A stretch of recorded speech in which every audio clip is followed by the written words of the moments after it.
Welcome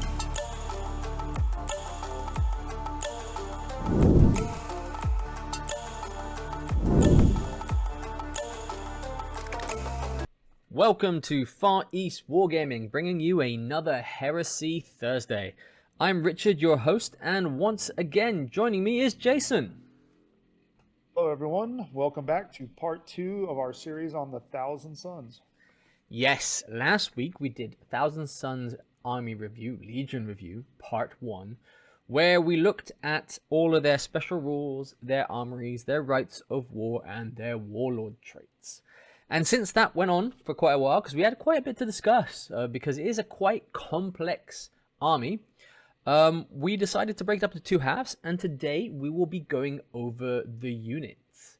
However, I just wanted to bring up some of the things that were mentioned in the comments. Thank you for commenting. Thank you for bringing things up for us to review here. And there were 2 points I wanted to bring up. The first one is the one I find probably most contentious, and it is coming from Darren Ivy, and it's about the fear and night fighting affecting psychic checks. Now, on my point of view, I believe that fear and night fighting do affect psychic checks. However, I understand the viewpoint where the rules say they can't be modified for leadership, and so it might not. Yeah, this one's one of those weird, the way it's written is just really weird, right? Because night fighting and fear do modify your leadership, but they modify it in a negative manner. And on page 200 of the rulebook, it says special rules for psychic checks.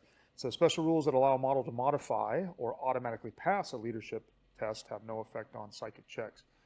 Me, I read that as trying to improve your leadership for purposes of the check, not degrade it.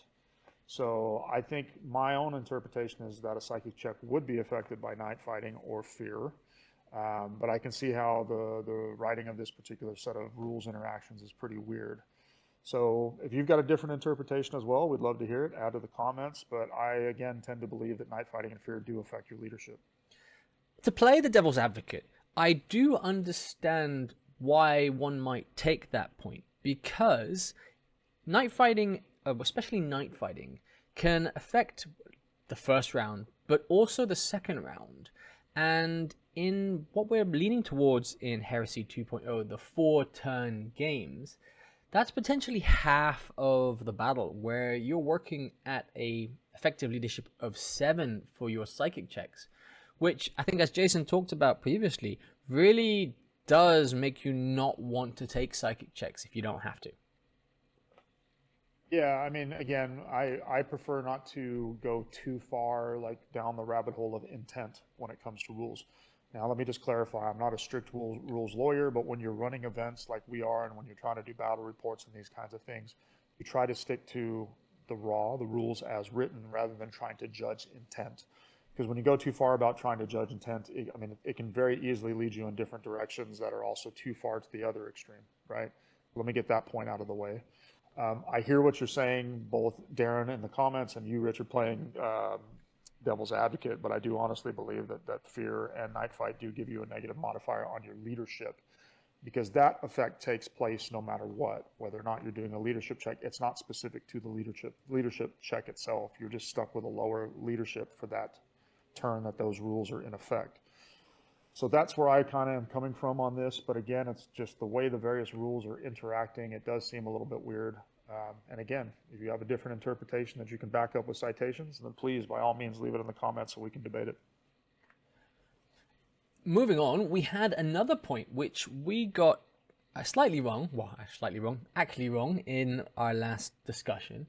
And it's in regards to the Osiran Contemptor and the Legion's advanced reaction, the Fortress of the Mind. And again, Darren quite rightly pointed out that Contemptors, because they're fearless, can't benefit from any reactions that would give them any type of save. And this advanced reaction does. Yeah, yep. I definitely will own my mistakes when I make them. So yeah, good call, Darren. I got all excited thinking that because the Osiran Dreadnought had the Legion of Astartes Thousand Sons as well as the Psyker keywords, that it would be applicable for that advanced reaction, but you're absolutely right. the Fearless is going to negate that. So unfortunately, no 4-up invulns, Osiren fans. And so, with the housekeeping out of the way, let's dive into part 2 of our Legion review for the Thousand Suns. And as always, when we look at the units, we always start with the Primarch. And for the Thousand Suns, that is Magnus the Red, the Sorcerer of Prospero, the Crimson King, the Cyclopean Giant. His profile is a movement of 8, a weapon skill of 7, ballistic skill, strength, toughness, wounds, initiative, and attacks, all at 6. Leadership of 10, and a 2+ save, all for 520 points. His war gear is the Horned Raiment, the Blade of An-Nun-Nun-Nurata, I'm going to butcher that, the Sci-Fi Serpenta, some frag grenades. As for his special rules, he is of course a Thousand Suns, Master of the Legion, Arch Sorcerer, has Deep Strike, Adamantium Will 3+, Shrouded 5+, Eye of the Crimson King, and Traitor. And his Warlord trait is Sire of the Thousand Suns. Yep, so Sire of the Thousand Suns is one of those Primarch Warlord traits that serves as a force multiplier. So very quickly it says models with the infantry type in the same army as Magnus with the Psyker subtype gain the Adamantium Will 6-up. And if it already has a version of this rule, then it's increased to a 5-up or to a 4-up. So that's essentially making you more offensive in nature in terms of your resistance to psychic abilities. Any model of the Legion starts at 1,000 Suns, including Magnus the Red, that suffers a peril of the warp, reduces the number of wounds inflicted by 1 to a minimum of 1 wound.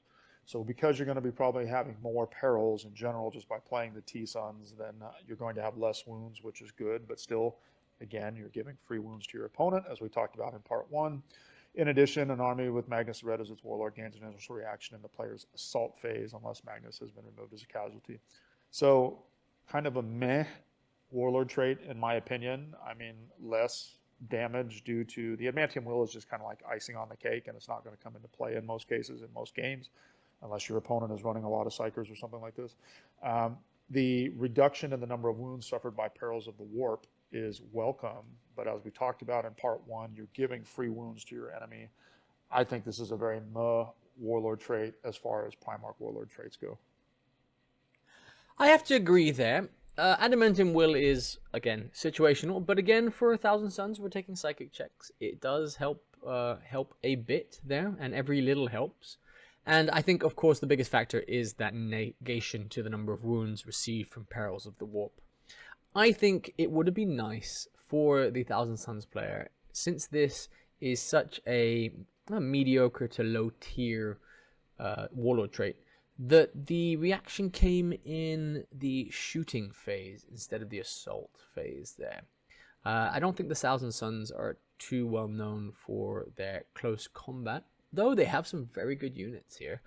I think that, yeah, low, middle, high, low, I think, in terms of a warlord trait. But his special rules, I think, actually make up for it. And the first one is Arch Sorcerer. Magnus Red has access to all of the core psychic disciplines. So this is the biggest part. And when making a shooting attack or attacking during an assault phase, Magnus may choose to use any one psychic weapon available from any of the disciplines, regardless of which psychic power he has used in a given turn.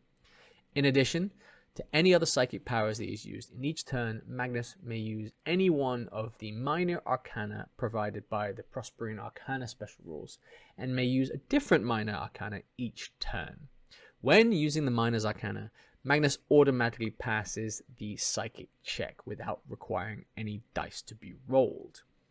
That there is, I think, where his strength is coming in. Yeah, access to all of the psychic disciplines means he's very versatile in that regard, and being able to use a different shooting attack from a discipline versus another one that he used, again, that's pretty strong. Minor Arcana is debatable just how great it is. I mean, yes, he auto passes, which is fantastic. But as we discussed in the section on minor or on the Occult Arcana or Prosperian Arcana, to be perfect, most of them are just not that great. I mean, again, you know, The one that increases your invulnerable save, I mean, that's not going to be applicable to him because he already has a 4-up, unless for some reason you're running, you know, a command squad of Tartarus or something like this. So that would be Raptora. Pyre, again, is just Hammer of Wrath. Okay, great. You give him and his unit Hammer of Wrath. We already talked about why that's not that fantastic. Pavoni might be a little bit useful, adding +3 to his movement. If he's by himself, all of a sudden that means his movement phase move is 11, and then it's even further if he runs. So it does make him fairly mobile. But most people are not running Primarchs by themselves on foot, except for in certain cases, because in a world of las cannons, that's just a really bad idea. Corvidae could be a little bit useful because, again, he can choose where he allocates his shooting attack, and depending on, again, his Serpenta, which is not too bad, you could allocate shots with that. So that one might come into some use. Athenaean, where you can actually lower leadership for pinning or morale checks, that might possibly come into use.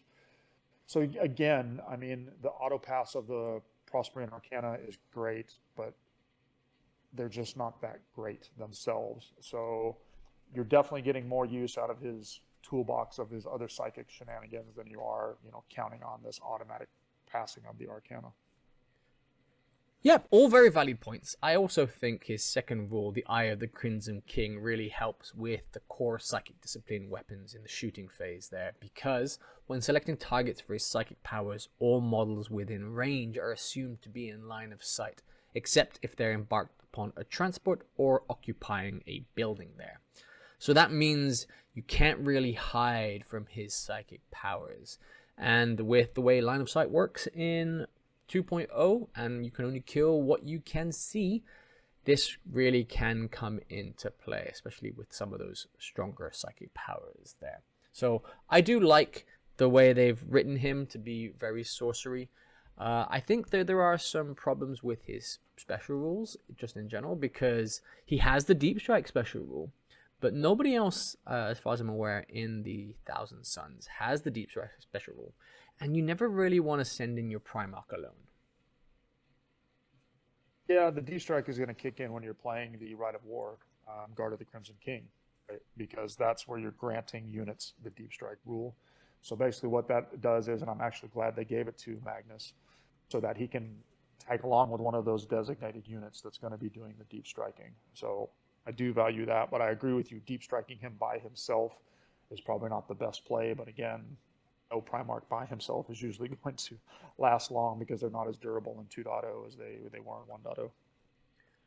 Good catch there, good catch. The weapons he has, the Blade of Nurta is a... You can't speak Egyptian? What's going on? No, it's a strength 6 weapon, AP1, melee, force, and two-handed. Honestly, nothing special there, considering we've seen some fantastic weapons coming from others here. The force, again, is great. I don't see it as too special. Force will double the strength, I believe, so making it strength 12, which is good in itself, one of the rare strength above 10 weapons. But again, he's not really too close combat focused, I think. And as for his weapon, it's a 15-inch range Deflagrate Assault 3 Force weapon with Strength 3 AP2. Again, you're requiring that Force to really kick in to make it effective. AP2 always helps. Yeah, it's Deflagrate, which is nice. It's Assault 3, which is also nice. 15-inch range combined with his movement and potentially the Minor Arcana allowing him another 3 inches means he does have a pretty decent threat range with this particular pistol. AP2, which is good, and there's some Primarchs that don't have a shooting attack, so that's nice that he has something that can actually do a little bit of damage. And I agree with you that his close combat is okay, but it's nothing, you know, amazing. Why they made it a two-handed weapon, I think they could have given him it as a one-handed weapon. I mean, he's a massive Primarch for that, and maybe been able to get the bonus attack. But no, actually he wouldn't, because it's not even a pistol that he's actually shooting. His Serpenta is Assault 3, it's not pistol, so he wouldn't have gotten a bonus attack for that either. Yeah, I mean, he's been toned down because in 1.0 he was just brutal. He was just abusive. Some of the combos that he could pull off and the way he interacted and, you know, getting units up to 3-up invulns and all these different kinds of shenanigans. Psychic ability, top tier, absolutely. But everything else, as far as Primarch goes, he's firmly middle of the pack, in my opinion. Yep, even his armor is the Horned Raiment there. It's a 2+, 4+ save, and its real defining factor is that when struck by destroyer-type weapons, the amount of wounds inflicted is reduced by 1 to a minimum of 1. Then again, how many times are we seeing destroyer-type weapons? It's very situational. Yeah, just also something I just thought about as well, since we were talking about the Arcana. He already has, as a Primarch, they already have precision strikes and precision shots, as I forgot in our most recent game with Alfarius. So technically, Corvidae about allocating the shot would actually be useless on him. So there's just another Arcana that doesn't really have any effect.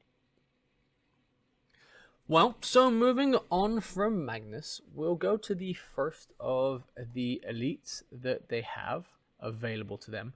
And it's one of the iconic ones, to be honest, and that's the Sekhmet Terminator Cabal for 275 points for 5 models. In terms of their profile, their movement 6, weapon skill 5, ballistic strength and toughness of 4, 2 wounds, I4, 2 and 3 attacks respectively, with leaderships of 8 and 9 respectively there. Their war gear is a combi bolter, an Achaea pattern force weapon, and they're all wearing Cataphracti Terminator armor. Special rules, I think just the standard for Terminators: Legion Astartes, Thousand Suns, Relentless, Bulky 2, and Stubborn. They may take a Legion Land Raider Proteus carrier or a Dreadclaw drop pod if they are no more than 5 models, or they may take a Legion Spartan as dedicated transport if they are more.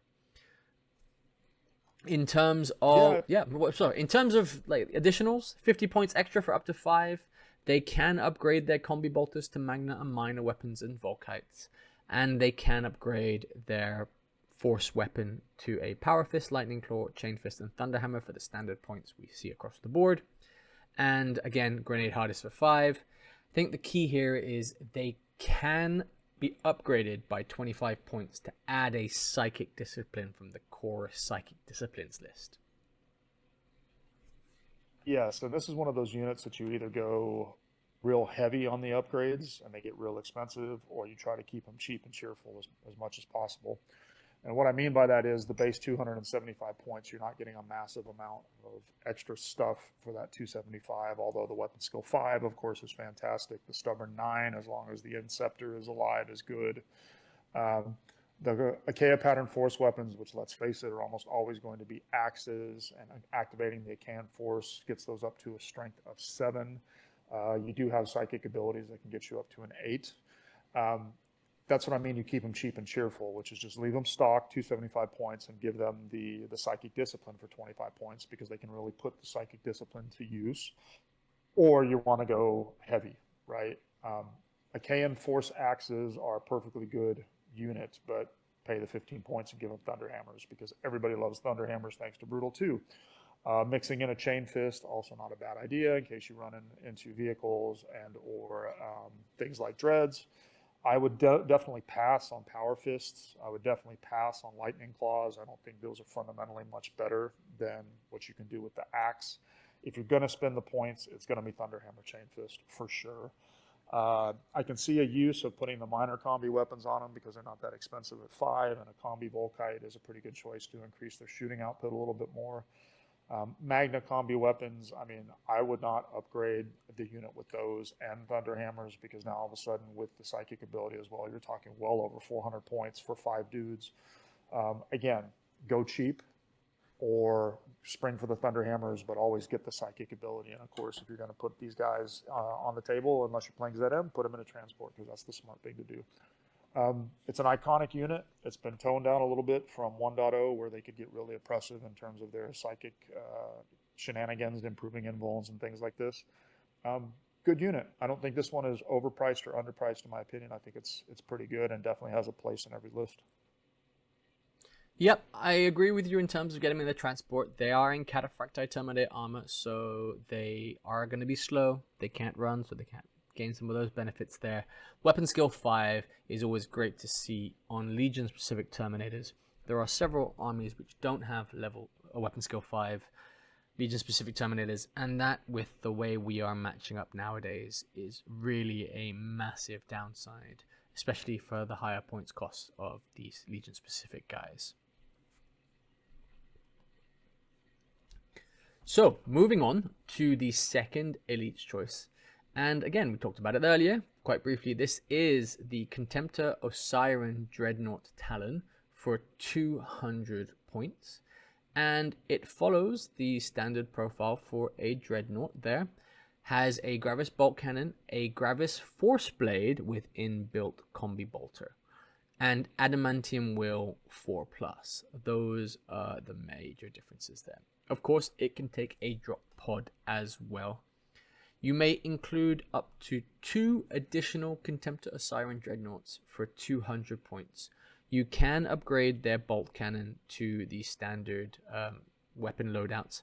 You have access to the Ether Fire Magna Cannon as well there, and that one is 10 points, as well as replacing the inbuilt Combi Bolter for the standard loadouts, or the Ether Fire Blaster for 10 points, a Havoc Launcher. Any Contemptor Osiren Dreadnought may select a single Minor Arcana for 15 points each. Contemptor Dreadnought Osiren Talon composed of a single model may be upgraded to an Osiren Magnus Dreadnought and select a single Psychic Discipline for 50 points. A bit pricey there. In terms of the Gravis Force Blade, that is a Strength 9, AP 2, Brutal 2 Achaean Force weapon. It's a debate whether that's better or worse than the Brutal 3 standard weapon you get. Yeah, so he's basically around 25 points more than a regular Tempter, right? And for that 25 points, you're essentially getting the Adamantium Will 4-up. You're getting the Gravis Force Blade, which I'll talk about in just a second, and you're getting access to both Minor Arcana, which could be useful to turn them into Movement 11 in the movement phase, for example. And you're also getting access to getting a single Psychic Discipline. The reason why I can see a use for the Gravis Force Blade is the Achaean Force is +2 Strength, which takes it up to Strength 11. So now all of a sudden you're instant deathing things with T5 or things with Battle Hardened 1. Yes, you're trading Brutal 3 on a standard Gravis Fist for the Brutal 2, but I think the Strength 11 will come in handy in certain circumstances, and it does actually make him more reliable to open up vehicles unless you're taking a Gravis Chain Fist, for example. Not on him, by the way, which he cannot take, but a regular Contemptor taking a Gravis Chain Fist. It's a beautiful model. I don't think it's overpointed, because again, I can see a use for the Gravis Force Blade and the access to the Minor Arcana. But again, you got to be careful on this thing because it can add up real quick depending on what weapon you give him. Do you give him the Minor Arcana? Do you give him a psychic ability? You can turn this all of a sudden into pretty much the cost of a Leviathan. And then again, do you just go with a Leviathan at that point? Or do you go with almost 2 regular Contemptors versus upgrading this guy all the way up? I can see a case for using him. I think, again, the model is beautiful, but if you're going to spend all that points to turn him into, some sort of overloaded monster with psychic abilities, I personally would rather just take 2 Contemptors, but that's me. I'm going to agree with you there in terms of, I think Contemptors are such strong models in this edition that more of them on the field for an equivalent points value is always better there, even if you don't kit them out, just because the Gravis Power Fist is so strong against so many things at this point in time. That Brutal 3 is rare in a weapon, and I think it's one of the few ones that has it. Sacrificing that for Brutal 2 and an increased strength, even for multi-wound guys, I still think that Brutal 3 is a better option for killing. Strength 5 or the guys with Battle Hardened are few and far between that I don't see the justification for the points. But then again, it is a lovely model. And yeah, I can see Thousand Suns players wanting to have one in their force. Probably run it as a normal guy though, and pretend that the Force Blade is a Gravis Power Fist there. Agreed. And I was just doing some rough math while you were talking. I mean, 200 for the Contemptor, put a las cannon on him because probably why wouldn't you? 20 minor Arcana, 235, put a Meltagun into the fist. It's 250, give him a psychic ability, 350. Two base Contemptors or something around 350 themselves. So yeah, that's where the math kind of comes. Again, I mean, I think it's a cool model, and I think actually in Zone Mortalis, like much of the Thousand Sons list, he can be especially terrifying with all these different things that you can give him. Yeah, I mean, probably just the last comment I would make, and where I can see again a case for the Gravis Force Blade, is we're definitely going to start seeing a lot more Mechanicum armies now that it's in plastic, and with some of their units like Thanatars having extremely high toughness or whatnot. Again, being strength 11 with that Gravis Force Blade can really hurt them. So, yeah, not bad, not bad. Well, they have another Elite's choice, and that is their specific Automata, which is the Castellax Achaea Automata for 140 points. Its profile is Movement 7, Weapon Skill 3, Ballistic Skill 4, Strength and Toughness of 6, 4 wounds, I3, 2 attacks, Leadership 8, and a 3+ save. In terms of war gear, it comes as standard with the Ether Fire Cannon, 2 Asphex Bolters, 2 Achaea Force Claws, an Atomic Deflector as well. It is, of course, a Psyker and a Psi Automata there. It has Hammer of Wrath 1, Adamantium Will 4+, and is 1,000 Suns. You can include up to 4 additional Castellax Achaea models for 140 points each, and you may exchange their Ether Fire Cannon for an Asphex Bolt Cannon for free here. In terms of their special rules, the Achaea Force Claw is a Strength 6, AP 3, Melee Rending 5+ Achaean Force weapon, and their Psi Automata rule is just really a variation on the Automata rule subtype. Yeah, these guys got nerfed a bit, I think, from 1.0, if I'm not mistaken. To be honest, their shooting attacks are nothing to write home about because the Ether Fire Cannon is basically just the similar bolt cannon that comes on a regular Castellax, but it has slightly different rules thanks to Achaean Force, or excuse me, thanks to the way Achaean weapons work. I think, let me look it up right now. Achaean Force, yeah. Yeah. So the Ether Fire Cannon is strength range 24, strength 6, AP 4. Heavy 1, blast 3, rending 6. Yeah, Achaean Force can get it up to strength 8, but you're still only AP 4, and you're rending on a 6, which is nothing to write home about. Ether Fire Blaster, again, also not that great. Range 18, strength 6, AP 4. Achaean Force getting it up to strength 8, assault 2, rending 6. Nothing to write home about. Force Claws are decent. They also have Achaean Force, which could get those to strength 8, and they are AP 3 and rending on a 5, and you come with 2 of them, which gives you an extra attack. What lets it down is the fact that this guy's only weapon skill 3. So against even your basic Marines, he's only hitting on 5s. So he's not exactly a close combat monster. The Psi Automata unit type, I'm not going to go through every single one of these rules because most of them are the same as other automata in terms of they got to be next to somebody like a Cortex controller, things like that. The one that I will actually go through is, if you want to use him, it says, when using a psychic weapon to make a shooting attack from within 12 inches of a Castellax Achaea model with the Psyker subtype and with the Legion of Stark's 1,000 Sun special rule, you can use the Castellax Achaea as the origin of the point of the attack, drawing line of sight and range from it rather than themselves. So yes, he kind of becomes a little psychic battery that allows you to use your abilities in a different way, using him as the source rather than the person that's actually casting it. So that in itself is useful. All in all, this is not a great unit. It's another beautiful model, and in the Rite of War that gets them line, they do have a place as like durable objective grabbers. But it's a shame because I would love to see more of these on the table, but they're just not that fantastic, aside from the fact that you can draw the psychic abilities from them and turn them into line in a certain Rite of War. Other than that, it's just not that great. Yep. It's nice to see, and again, with the Mechanicum coming out, there's conversion possibilities with these guys. So we might see more and more on the table.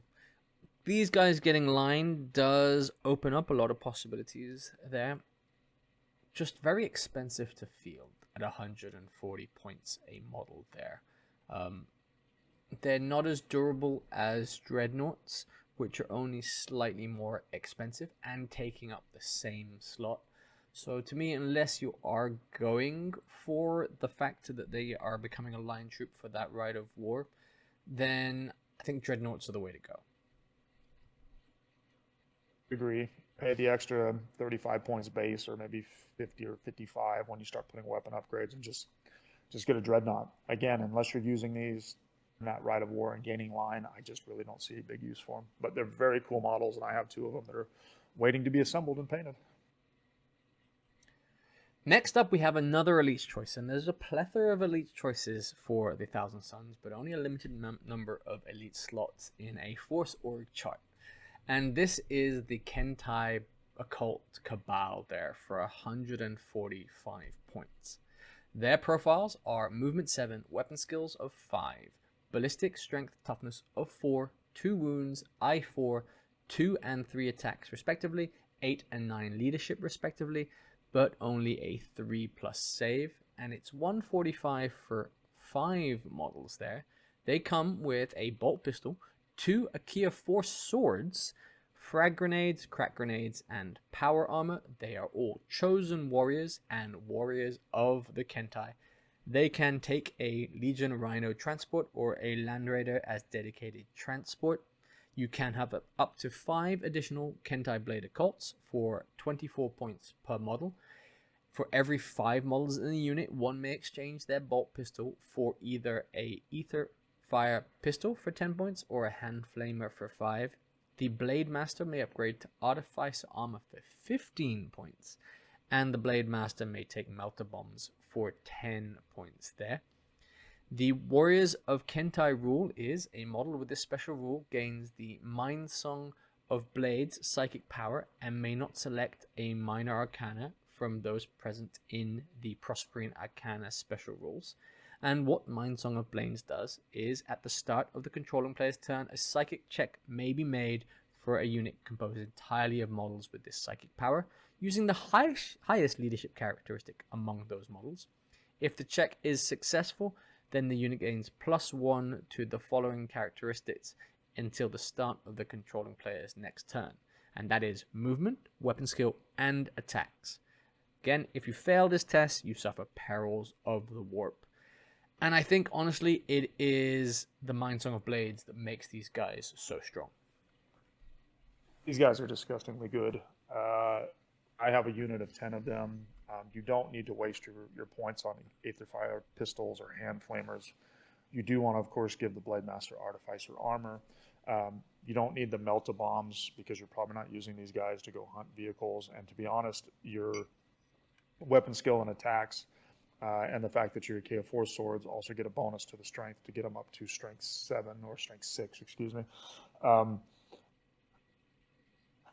The number of attacks, if they get the Mind Song of Blades power off, your movement goes to 8, which is until the beginning of your next turn, which means it does affect your charging, which gives you a +1 to your charge bonus.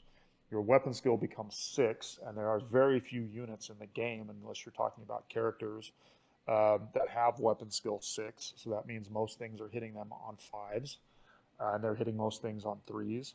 You get +1 to your attacks, so your base dude is attacks 3, then he has 2 swords, attacks 4, he charges, it's attacks 5. This unit spits out a disgusting 51 attacks with that power active on the charge at a very high strength with 6s to rend, and because you're getting so many attacks and probably hitting with so many of those attacks, you are going to get a decent number of rends on those attacks. I've seen this squad just butcher things on the charge, like all kinds of things. I've seen it butcher Karn and a unit of Rampagers. I've seen it take down a Contemptor, although I've also seen another game where they stuck with a Contemptor for 3 turns. They're just nasty, and I think you could argue that they might even be a little bit underpointed because at a strength or a unit strength of 10 and an upgrade of Artificer armor, this unit is only clocking in at less than 300 points. It's just gross. If you're one of those guys that's running multiple units of these, shame on you. and a Land Raider is obviously a really good choice for these as a dedicated transport because you can't assault out of a Rhino. So very, very, very good unit. Absolutely scary in Zone Mortalis and scary in the regular game as well, just because of the sheer amount of offensive output they have based on the psychic ability and the number of attacks, etc., etc. Yep, for only 30 points more than a veteran squad, you're getting so much there. And they are cheap to add the 5 extra. It's a must in a Thousand Suns force, I believe. I don't think anybody should run their Thousand Suns without including one unit of these. And I'm going to say one, because Jason is right, more than one. And you're taking the piss for this. But yes, very, very strong unit, especially in Zone Mortalis, as we've seen. They don't even rely on getting their charge off, but getting their charge off makes them so deadly here. I think it all comes down to getting off the psychic check, and with Leadership 9, that is a good possibility.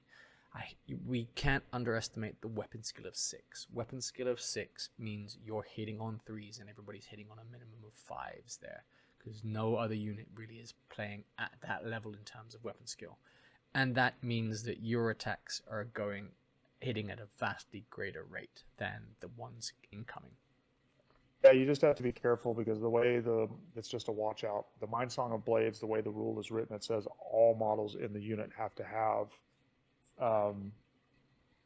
it's composed entirely of models with this psychic power. Now remember, if you attach a character to this unit, the character doesn't automatically gain this ability, right?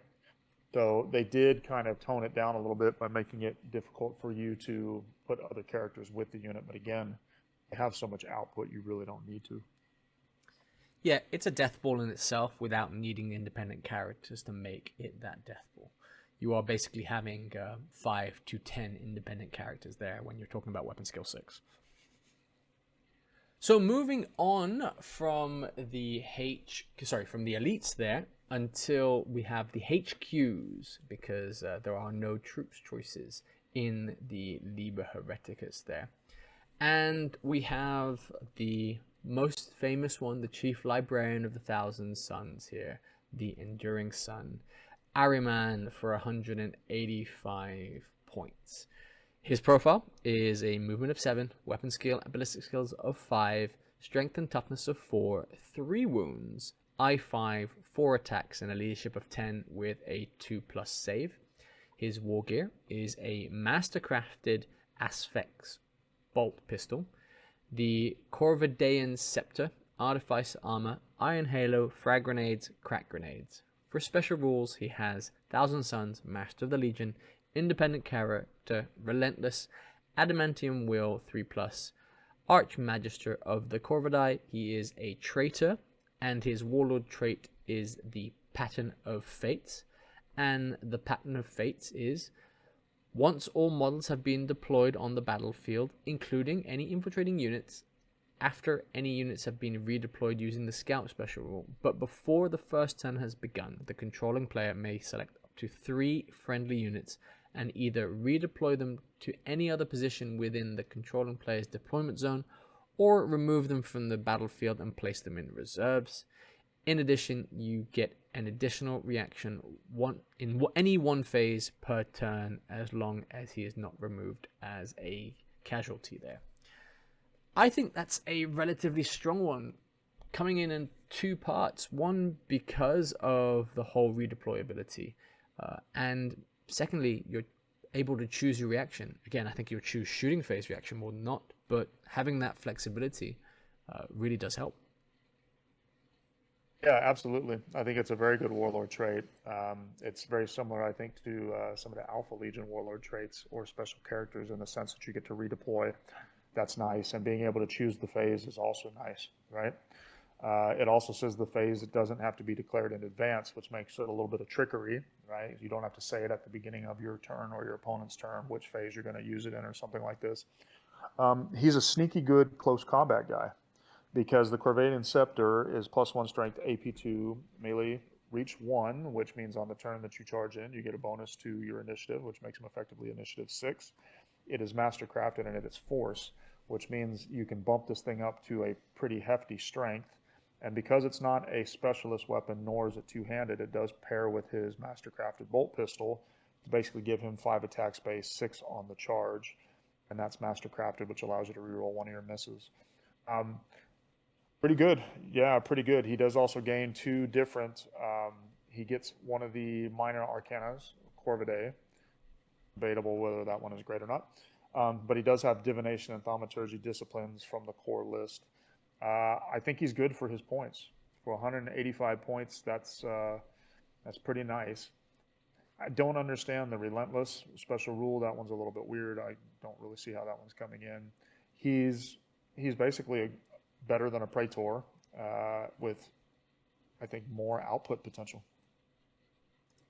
Yep, I think reach is in every turn. It's just a +1 to initiative because I think the Emperor's Children have it on their spears as well there, so it does increase his initiative there. He's already quite quick. It is a deceptively good weapon in close combat.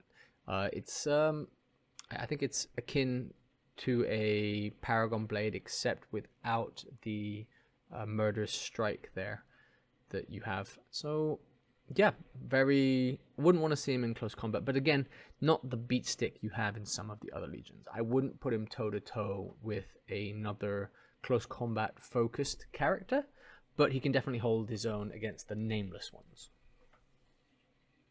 Yep, absolutely. Obviously, nobody wants to throw him at Sigismund. You don't want to throw anything at Sigismund. Sevatar, yeah. I mean, some of those guys are just on a completely different level. But I mean, again, for what you would pay for a Praetor with various upgrades and whatnot, paying a little bit extra for Ahriman, I think he's very good in most Thousand Sons lists. He is traitor locked, however, so you can't take him with the loyalists. Sorry, but no, not bad. I think he's a pretty decent character. Yeah. The next one we have from the Thousand Sons is Magister Amon for 185 points here. This one, weapon skill is 6, ballistic skill of 5, strength and toughness of 4, 3 wounds, I5, 4 attacks, leadership 10, and a 2+ save. In terms of war gear, an Archaeotech pistol, the Reliquary of Dust, the Armor of Shades, Iron Halo, Frag and Crack Grenades. Once again, he is a Thousand Sun Master of the Legion, independent character, relentless, Magister of Dust. He has Infiltrate, he is traitor specific, and his Warlord trait is the Lord of Hidden Paths. And what that allows is all units in the same army with the Infiltrate and Scout special rule gain the Shrouded 5+ special rule for the duration of the first 2 game turns. In addition, you get an extra movement reaction for this Warlord trait.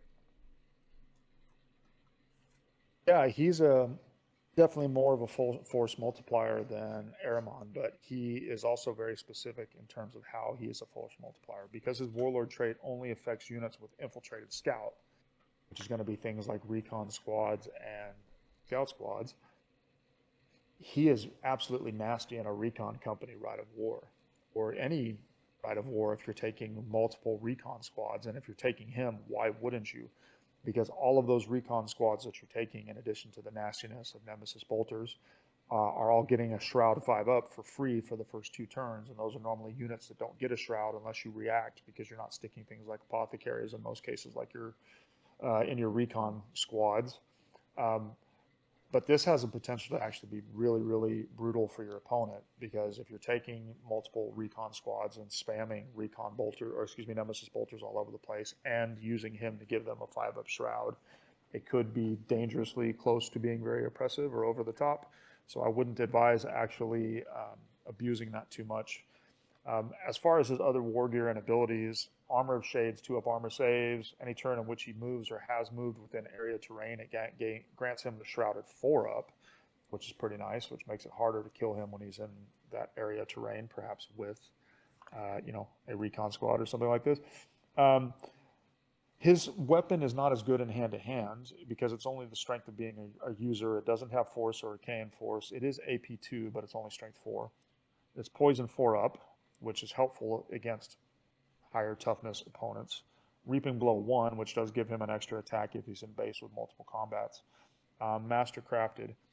Interestingly, the combination of Reaping Blow and the fact that this doesn't have two-handed or specialist weapon means he gets the bonus with his pistol and then the Reaping Blow on top of it. So yes, he could get potentially as much as 7 attacks on the charge, but again, most of those are at strength 4 or poison 4 up, so you can't really count on the amount of attacks.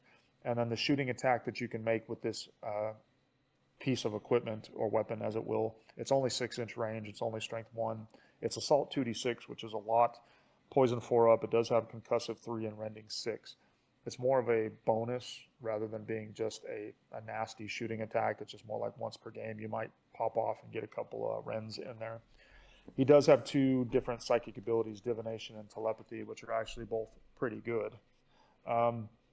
Yeah, he's nice in a very certain set of army building. You definitely are going to build your army around his abilities and not take him as kind of a generalist or an all-comers list kind of character that you would stick him with like you would Armin. But in general, pretty good. And I've actually seen some lists in bat reps and things like this that have him with a couple 10-man recon squads or 3 or 4 5-man recon squads.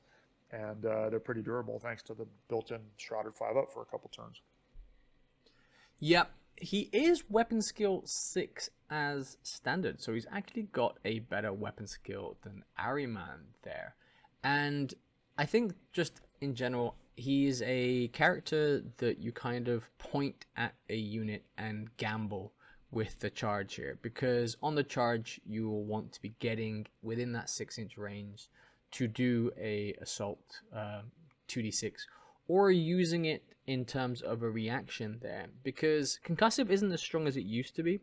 You take a leadership check if you've taken any wounds from the weapon, and if you fail it, your weapon skill is reduced by the concussive amount, which in this case is 3.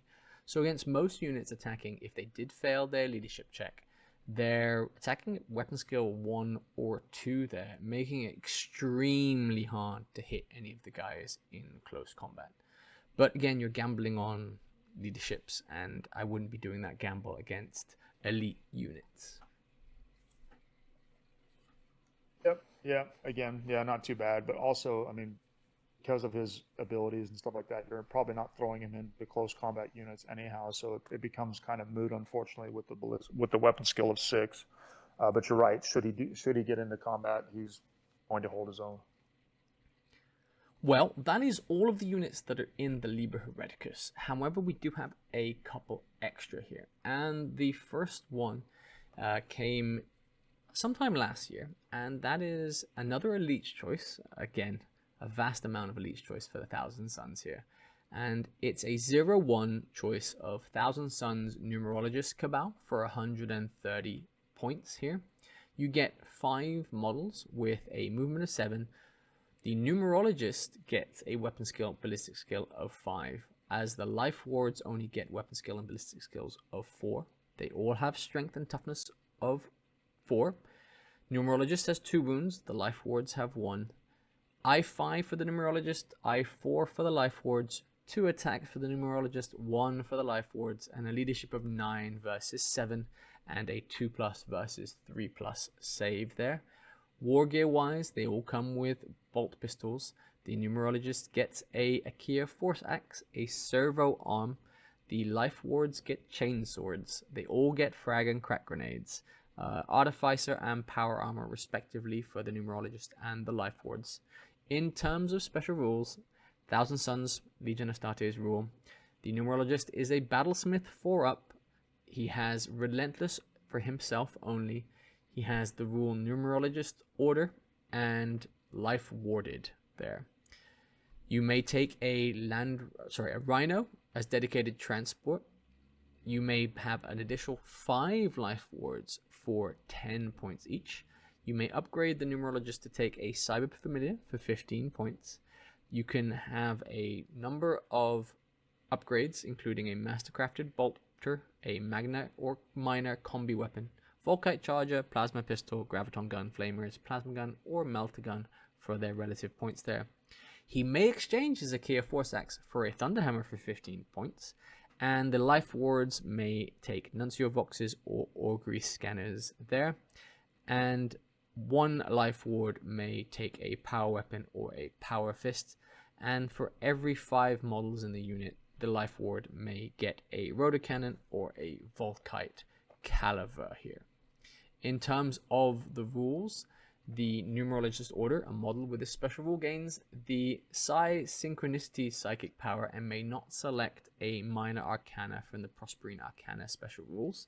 What this psychic power does is at the start of the controlling player's turn, a psychic check may be made for a unit that contains one or more models with this psychic power using the highest leadership characteristics among those models.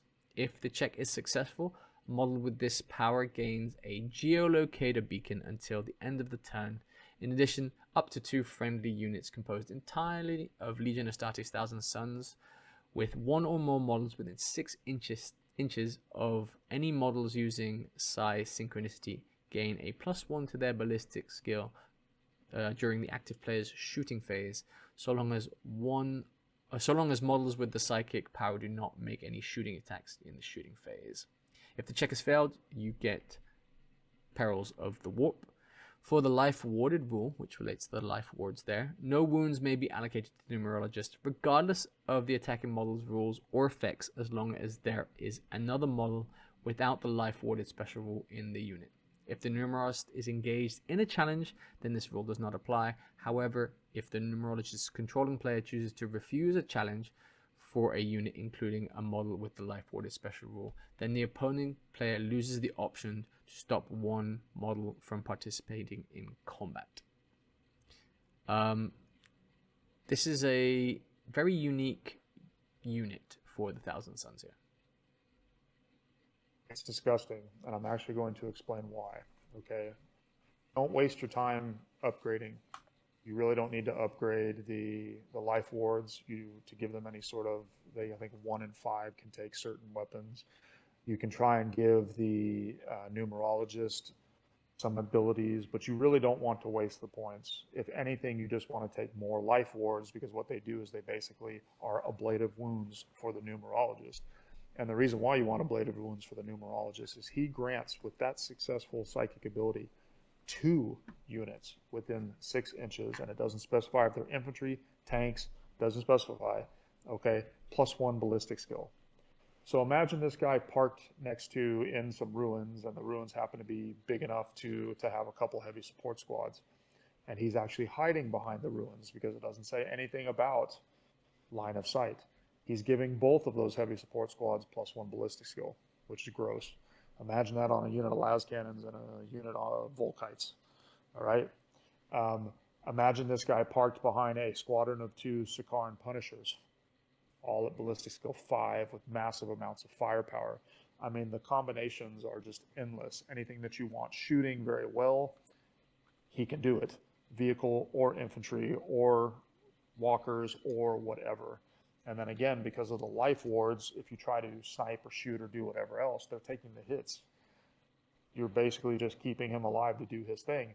And if you park him behind a unit of vehicles, like the 2 Sicaran Punishers or like a unit of 3 Predators or whatever else, he does have a servo arm, right? So he opens up a lot more offensive potential for the Thousand Suns and can just make some incredibly nasty combinations that can really give your opponent a bad day. Again, I don't recommend wasting any points to upgrade this unless you want to take more life wards. I can even see him just kept as is, where you just take the base squad, 145 points, and hide him in a place to do his thing, like I just mentioned. So really nice.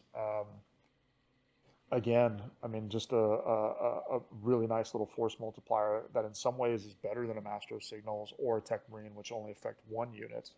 Although, of course, they do have access to some other equipment and stuff like that he doesn't have. Yep, all very valid points. Again, you're talking about an elite slot here for the Thousand Suns Numerologist Cabal. And I think for the same number of points, or just slightly more, you can take 2 Tech Marines, which could do the same. Again, still taking up that same elite slot. So, but without having the need to make a psychic check and potentially fail that. Again, leadership of 9, so the psychic check isn't too hard for this guy. Very flavorful, I like the life awarded special rule having basically some human shields here. I wonder how you would model this though. It's actually not too bad to model. I'm actually working on a unit of them as we speak. You're basically just making some despoiler marines. So 4 to however many of these, I can't remember, and the unit is at 9. You're making some despoiler marines with bolt pistols and chain swords, so you can just use those as regular despoilers, or you can use them as veterans or whatever else. You can just use a standard tech marine model, or you can just use a regular model and convert over some sort of two-handed power axe and maybe either make or steal a servo on bit and cut one of the vents off of a backpack and put that on him, and there you go, with a bionic head or something like this, you've got your little numerologist. So I think it's a really nice unit. I really do think it's nice, and I'm building it just because I want to be able to have that option at times, because of the way that he can just be such a nice little force multiplier. So moving on, we have the last unit for the Thousand Suns, and this is located in the Legacies PDF because they came out towards the tail end of Horus Heresy 1.0 there, and it is surprisingly a fast attack choice, and it's the Amara Occult Intercession Cabal for 175 points here. These are basically scouts with a weapon skill of 4, movement of 8, ballistic skills of 5, strength and toughness of 4, 1 wound each, eye 4, 1 and 2 attacks respectively, leaderships of 7 and 8 respectively, and of course since it's scout armor it's a 4+ save. For the 175 points, you do get the Nemesis Bolter as standard, as well as bolt pistols, frag grenades, crack grenades, and shroud bombs here. You have the special rules for scouts, so scout, infiltrate, move through cover, relentless, and a shrouded 6+ inherent in their special rules. You can take up to 5 additional Amara Intercessors for 25 points each. For every 5 models, you can replace a Nemesis Bolter for a Melter Gun or a Plasma Gun for 5 or 10 points there. And you may also take a Nuncio Vox and Melter Bombs on the Sergeant, which is the Amara of Fate there, for 10 and 5 points respectively. They have a special rule which is called Mind Killer. At the start of their turn, before any models are moved, a psychic check may be made once for each Amara Intercession Cabal by the controlling player, using the leadership characteristics of any model with the unit that does not have the independent character special rule. If the check is passed, the shooting attack of all models in the unit with the Psycho unit type gain a rending 4+ and ignores cover special rule, in addition to any other rules effects the weapons might have for the duration of the turn. However, this does not replace or improve any other versions of the Rending X special rule already possessed by the unit, and may not be used when attacking with weapons that either have the template or blast special rules. If the check is failed, you suffer perils of the warp. I find the writing of the Mind Killer rule is where it gets into a bit of murky ground here. Yeah, it's debatable whether the way the rule is written, because your Nemesis Bolter already has Sniper and the Rending 5 up, whether or not getting the check successfully off turns it into a Rending 4. I personally would not be doing it for the Rending 4 anyhow. It's the fact that the shots can ignore cover, which I think is nice. The unit is Ballistic Skill 5, which is very nice. The downside is it is Scout Armor, so you're only getting a 4-up save if you need to take a regular armor save. But this unit also synergizes really well with Amon because it has Infiltrate and Scout, and therefore it does get a Shrouded 5-up as part of his Warlord trait. I can see a use for these because they're in the fast attack slot, which frees up perhaps more of your troop choices for other things, and fast attack tends to be the one that the slot that most people don't take. I personally would not take these, but it's just my personal preference because I like the fact that recon squads have line. And I tend to play in a style that sometimes my recon squads might not even shoot. I might use the Infiltrate to get them onto an objective or something like this. Yes, if you want to build these with the Amon-based list, then they do have some very nice synergies. And again, you can't argue with ballistic skill 5 Nemesis bolters, very, very nice. And you can't argue with the fact that ignoring cover with those ballistic skill 5 Nemesis bolters is also very nice. But I still probably would just lean into regular recon squads to keep the 3 up and to keep the line. That's just my personal preference. Yep, they're a very expensive scout squad. You're paying really 10 points a model extra for that extra 1 BS. And if you're doing that, I think you're using the Nemesis bolters for how cheap you're getting them at long range. So hopefully the 4+ save isn't coming into play all that often. You're kind of trying to range yourself out of the range of any other heavy supports, las cannons or such, that could potentially shoot them down while still picking off the guys. I honestly do like the fact that it's a BS5, because I've seen scouts and recon guys who have, for 5 shots, have been pretty ineffective, maybe getting 1 or 2 hits in there, looking again for those rending 5s to do any damage. Of course, they all have the sniper rule. But yeah, for 50 extra points on top of a scout squad with Nemesis bolters, debatable whether you take it. I like the fact that it's taking up a a fast attack slot, and I wouldn't play them in lieu of recons. Sorry, I wouldn't play them in lieu of recons, because recons, like you're saying, you're using them for a different purpose.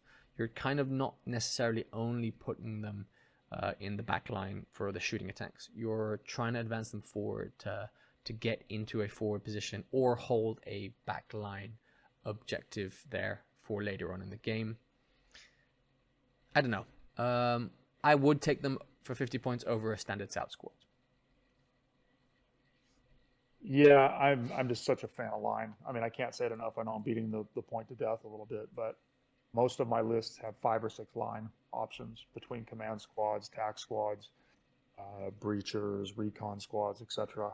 I like the line. So again, giving that up to me, I probably won't do it. And I have a squad of 5 of these built, but I just play them as regular recons pretty much every time. Well, look, that is everything for the Thousand Suns unit, and that is the end of part 2 of our Legion review for the Thousand Suns. Once again, I hope you guys have enjoyed this, and if you have, please hit the like button, and if you haven't already, subscribe. And let us know in the comments if we've missed anything again, or if there's some combinations that we haven't taken into account for how the units can be played. We try our best here. We're not experts in every single Legion, though Jason is coming quite close. No, I won't say that I'm an expert. I still make my mistakes, and the Thousand Suns are definitely not beginner friendly, as we discussed in part 1 of this particular Legion series. It's definitely not beginner friendly, and it definitely does lead to a lot of rules interactions and things that you need to be on top of, or you're going to make some mistakes. Yeah, I just love having all the different Legions because we need them for the channel, and I'm the kind of person that has hobby ODD, and I like it's a way of switching back and forth between Legions also keeps me happy on the hobby side. So, but thank you for the kind words about my expertise. I think those are overblown. Well, look, that is all from us at Far East Wargaming. Tune in next week for another Heresy Thursday, and we're bringing you more battle reports for the Age of Darkness and the other systems that are adjacent to the Horus Heresy there. But from me, Richard, thanks for tuning in. Any last words, Jason? Just keep the comments coming. As you saw at the beginning of this particular session, we actually addressed some of the key comments, so thank you for that. We really enjoy all the support that we're getting. We really enjoy interacting with you.